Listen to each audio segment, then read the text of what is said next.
Halo semuanya, perkenalkan nama saya Abigail dari kelas 7B, nomor absen 1. Kali ini saya akan menjelaskan mengenai perubahan sosial budaya serta cara menjaga lingkungan sekitar. Arti dari perubahan sosial budaya adalah transformasi yang terjadi dalam nilai-nilai, norma-norma, keyakinan, perilaku, dan juga struktur sosial masyarakat atau kelompok budaya. Dampak negatif dan positif. Dampak positif perubahan sosial budaya antara lain, pola pikir masyarakat menjadi makin kritis, masyarakat makin rasional, dan menjauhi hal yang irasional. Berbagai peralatan hidup memudahkan kehidupan dan taraf hidup masyarakat meningkat, serta meningkatkan kepekaan dan pemikiran tentang kemanusiaan.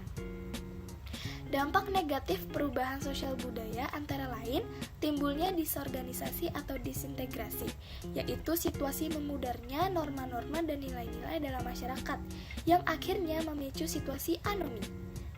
Disintegrasi dapat terjadi karena adanya ketertinggalan budaya dan juga karena terjadi percampuran budaya yang berbeda.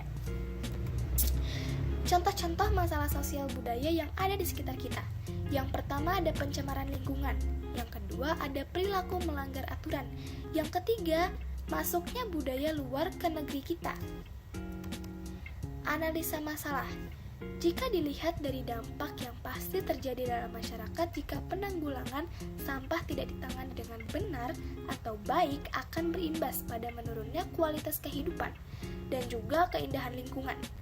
Potensi terjadi banjir akan lebih besar karena tidak menutup kemungkinan sampah area tersebut akan menghalangi arus air sehingga terjadi bencana alam seperti banjir dan menurunnya kualitas kesehatan warga masyarakat yang tinggal di sekitar area polusi sampah. Tujuan: kita dapat terhindar dari penyakit yang disebabkan lingkungan yang tidak sehat. Lingkungan yang dimaksud adalah taman yang ada banyak sampah, taman yang bau, sungai yang terdapat banyak sampah atau jentik nyamuk, dan menjadi bau. Langkah-langkahnya adalah gantilah ke botol minum atau tumbler sebagai langkah sederhana untuk mengurangi sampah pada botol plastik sekali pakai. Jadi, kalian bisa menggunakan botol ini adalah botol minuman yang bisa dipakai kembali. Kalau sudah selesai dipakai, kita bisa cuci, lalu kita bisa ganti dengan minuman yang lain. Jadi, kita bisa pakai berkali-kali. Langkah-langkah yang kedua, kurangi penggunaan sedotan plastik dan ganti dengan sedotan reusable. Hal ini bisa membantu banget dalam cara mengurangi sampah plastik di sekitar kita.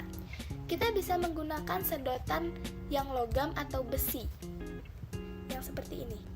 Jadi setelah selesai dipakai, bisa dicuci dan dipakai kembali. Langkah-langkah yang ketiga, membawa kantong belanja sendiri. Meskipun kantong plastik memang praktis, tapi hal inilah yang membuat sampah pada bumi terus bertumpuk tak terkendali.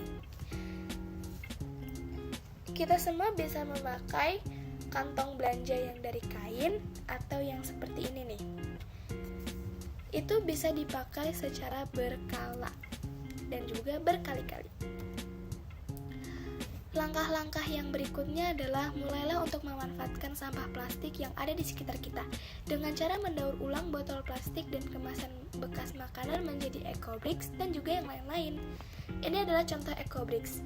Jadi ecobricks itu adalah kemasan bekas makanan yang digunting-gunting lalu dimasukkan ke dalam botol plastik yang sudah dicuci. Lalu kita bikin beberapa. Kalau sudah banyak, kita bisa jadikan ecobricks itu menjadi kursi, menjadi meja, dan yang lain-lain. Mulailah untuk mengurangi penggunaan sampah plastik atau sampah sekali pakai. Gunakan barang-barang yang bisa digunakan secara berkali-kali. Marilah kita sayangi bumi kita, mulailah dari hal yang kecil. Terima kasih.